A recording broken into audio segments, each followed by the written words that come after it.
Professor, o trabalho desses caras aí, diplomatas, todos esses caras que trabalham nessas relações internacionais aí, deve estar muito mais difícil agora, né, cara? Com o nosso presidente que de vez em quando solta umas palavras aí rudes até sobre outras nações, outros povos e tal.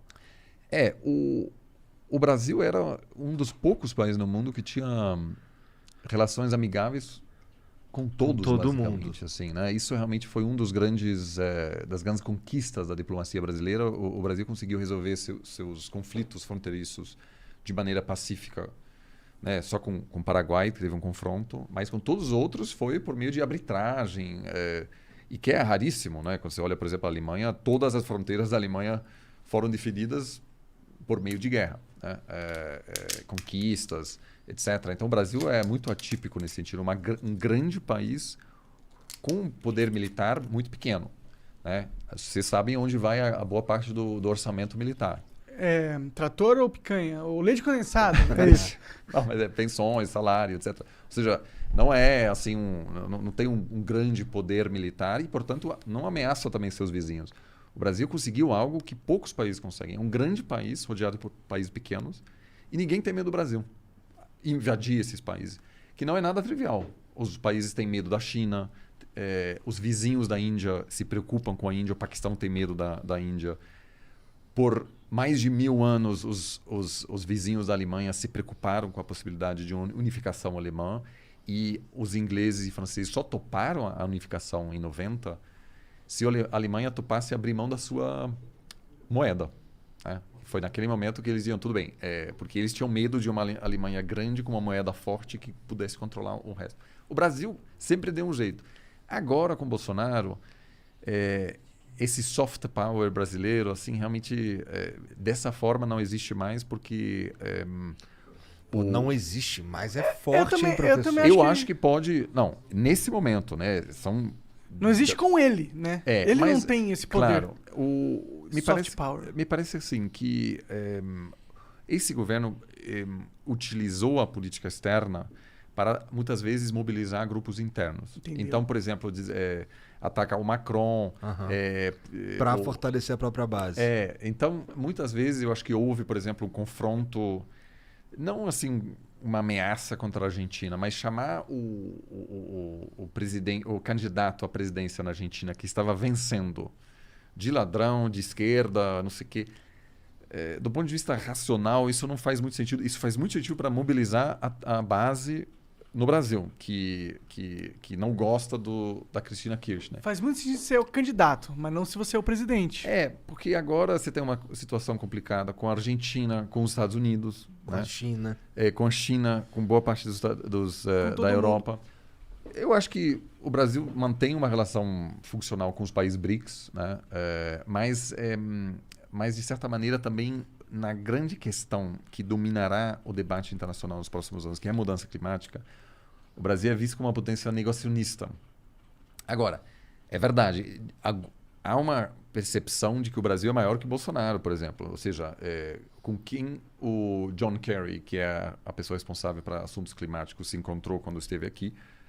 Mentira, ele teve essas reuniões online, mas ele se encontrou com todos os governadores porque sabe que tem gente preocupada com o assunto climático.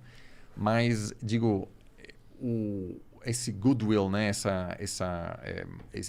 O governo brasileiro hoje é um país bastante isolado. Eu diria mais isolado hoje do que durante a ditadura militar. Caralho! O presidente americano dificilmente receberia hoje o Bolsonaro na Casa Branca e todos os presidentes brasileiros durante a ditadura visitavam Washington. Eu entendo, etc. mas aí quando você fala isso, eu acho que talvez não seja... Não quero defender o Bolsonaro aqui, mas não acho que talvez seja 100% culpa do Bolsonaro e mais culpa do ambiente polarizado que a gente vive hoje das mídias sociais. Tipo, o Bolsonaro, ele viralizou tanto como um cara... o bad guy no mundo todo, nas mídias sociais, que isso impossibilitou o Biden de receber ele. Porque o Biden recebe vários caras da Arábia Saudita que são ditadores, tá ligado? Mas veja, o presidente brasileiro tem à disposição um dos melhores ministérios de relações exteriores do mundo, que é o Itamaraty. que tem em torno de 1.500 pessoas altamente treinadas para blindar o país. É um escudo. E durante a ditadura militar, quando havia um debate na Universidade de Oxford sobre abuso de direitos humanos no Brasil, havia sempre um diplomata que dizia, peraí, eu queria dizer uma coisa, não é bem assim, não é bem assim. Defendendo, por exemplo, evitando que o Brasil seja voto vencido na ONU, mantendo laços, explicando por que o Brasil continua sendo um aliado importante. Mas o que o Bolsonaro fez? Colocou uma pessoa como chanceler que, em vez de ser escudo, acabou ampliando e radicalizando esse discurso. Então, o Ernesto foi uma pessoa, vamos dizer, mais ligada a teorias de conspiração, etc., que ele muito bem poderia ter colocado em outro ministério, mas colocar uma pessoa, vamos dizer, que consegue baixar a temperatura no Itamaraty, mas isso acabou não acontecendo. Então, o país ficou muito desprotegido durante esse tempo, o que explica um pouco porque hoje nenhum chefe de Estado na Europa, com exceção da Hungria e da Polônia, topariam apertar a mão do Bolsonaro numa relação bilateral. Caralho, que bosta. Porque virou tóxico. Então, Entendeu? Se você quer falar uma coisa não polêmica sobre a RI, vamos supor que você é um candidato a algo na França e você não entende nada de RI e você quer falar algo que é seguro de se falar. Então, você fala mal Bolsonaro. Porque ninguém vai dizer, não, mas o Bolsonaro... Então, criou-se um consenso que, obviamente, de certa maneira, eu concordo com você, não é inteiramente justo, mas é culpa, sim, do governo, porque poderia... Era possível tomar medidas, porque, sim, o Macron se encontra com ditadores do Oriente Médio e ninguém... Assim, algumas pessoas criticam, mas ninguém sabe, nem se liga. Então, assim, a comunicação do Bolsonaro é a pior comunicação de um presidente da história da humanidade, eu acho. Eu acho que meio que essa caricatura, né, essa pessoa tóxica que, enfim, não se importa, que não se importa com o próprio isolamento, isso faz parte da estratégia interna. Isso mobiliza os seus seguidores. Para dizer, olha, a gente não está na mão dos chineses, a gente não está na mão agora dos globalistas que tomaram conta da Casa Branca, que fraudaram a eleição. Ele falou para o assessor do Joe Biden que ele acha que as eleições nos Estados Unidos foram fraudadas. O que ele estava basicamente dizendo, eu acho que você faz parte de um governo ilegítimo. Né? E... Ele não entende a ramificação disso. Eu acho que ele nem se ligou que ele falou isso, né, cara? Mas, digo, pode até dar certo, porque se o Bolsonaro topar, por exemplo, excluir a Huawei da China na hora de construir a rede 5G, o que acho que não vai acontecer, aí sim se poderia até manter uma aliança com os Estados Unidos. Mas o Brasil é tão dependente da China que essa aliança, do ponto de vista americano, não vai dar certo. Então, sobretudo a ala mais esquerda do Partido Democrata odeia o Bolsonaro. E isso, obviamente, tem um impacto também na política interna, porque para um investidor é um país um pouco mais complicado, pode haver boicote de produto brasileiro, até de produto que nada tem a ver com a Amazônia. Né? Então, hoje em dia, CEOs de empresas brasileiras que vendem para mercados europeus não tem mais aquela bandeira brasileira destacando. Todos, Porque 10 anos atrás, você ser uma empresa brasileira era uma vantagem, né, que aumentava a sua visibilidade. Era uma coisa que você queria mostrar. Né? Você colocava bandeira no seu produto. Aí agora tu deixa passar batido. Hoje é um pouco... porque... Não porque as pessoas não gostam do Brasil, mas as pessoas estão dizendo, será que esse produto tem algo a ver com a destruição da Amazônia?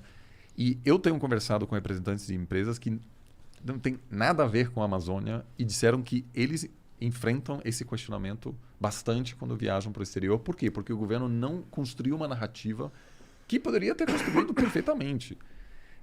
Mas era preciso colocar uma pessoa minimamente sensata no Ministério do Meio Ambiente para ter esse escudo de novo. O que acontece?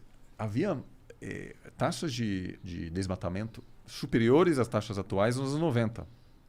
Ou seja, não é só o número, mas o marketing o jeito de tratar, né? Total.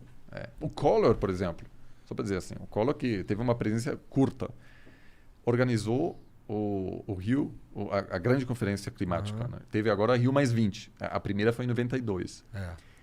Ele falou, olha, a gente Eco 92, né? É, uma democracia jovem, ainda instável. Muitas pessoas associam o atraso com a gente. A gente é visto como um país ainda ditatorial, que está destruindo a floresta. Então, o que, ele fez? Ele consultou seus assessores diplomáticos e eles falaram, olha, a gente consegue mudar a imagem do Brasil organizando a maior conferência do mundo, da história, sobre o clima. E aconteceu. E o mundo falou, nossa, o Brasil está tomando dianteira nesse negócio. Reconhece que é um problema, mas se torna líder nesse assunto. E mudou muito a imagem do país.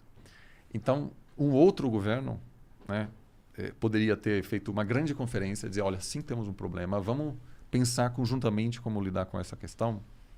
E aí, entendeu? Então, tem muito a ver com branding, assim, que esse governo fez muito mal. É verdade, a gente conversou com o Fábio Faria e uma das coisas que a gente falou para ele foi que ele tem o pior trabalho do mundo. É o ministro das comunicações Do Bolsonaro. do Bolsonaro, cara. Sobretudo lá fora. Né? Realmente, assim, eu acho que às vezes as pessoas não se dão conta como mudou, porque o Brasil não era um país já meio isolado, era um país muito bem integrado, que falava com todo mundo. De novo, eu sei disso porque durante assim, 2010 a 2016, 2017, você viajava para Sudão, Coreia do Norte, Oriente Médio, e Brasil era assim, nossa, Brasil, você tá... Futebol, cerveja, mulheres. enfim, mas é um país que conseguia... algumas dessas coisas eu acho que foram excessivas. O Lula, por exemplo, queria negociar um acordo nuclear entre Turquia